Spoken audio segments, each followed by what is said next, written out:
नमस्कार प्रणाम। हम विमलेश बेदर्दी। आज हमारे एगो छठ के गीत रिकॉर्डिंग भइल है धूम रिकॉर्डिंग स्टूडियो में, जोने के रिकॉर्डिस्ट हमारे मिकलेश भाई और ये अमरेश भाई हुवन।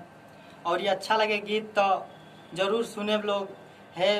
चाचा चाची भाई बहन जे भी बा, और ये बालक के जे भी गलती कैले बनी छोट बालक समझ के माफ़ करिए लोग। बाकी आप लोग के बीच में लाइव के माध्यम से हमार धूम रिकॉर्डिंग स्टूडियो भोजपुरी में आए वाला बा बहुत ही जल्दी। बाकी जय हो। नमस्कार प्रणाम। हम मिकलेश भारती और हमार बड़ भैया अमरेश दीवाना जी के चैनल हटे धूम स्टूडियो भोजपुरी।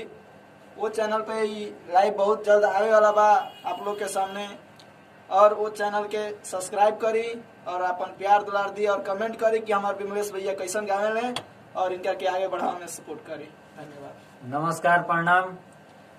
जितना से ज्यादा शेयर करी और धूम स्टूडियो भोजपुरी चैनल के सब्सक्राइब करी और हमारे विमलेश भैया जी के पूरा अपन आशीर्वाद बनौले रहे।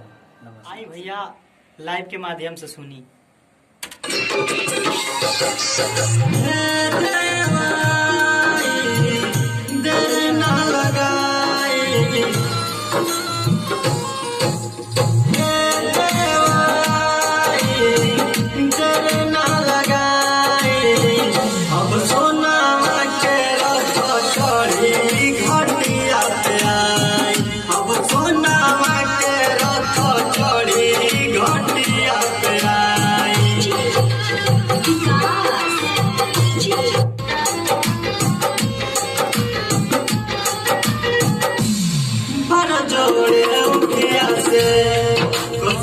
हम भरनी हो छठी माई के कृपा से हम बहुआ होनी हो।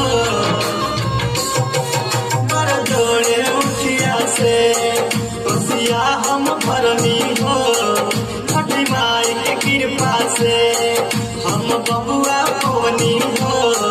छठी माई के कृपा से हम बहुआ होनी हो।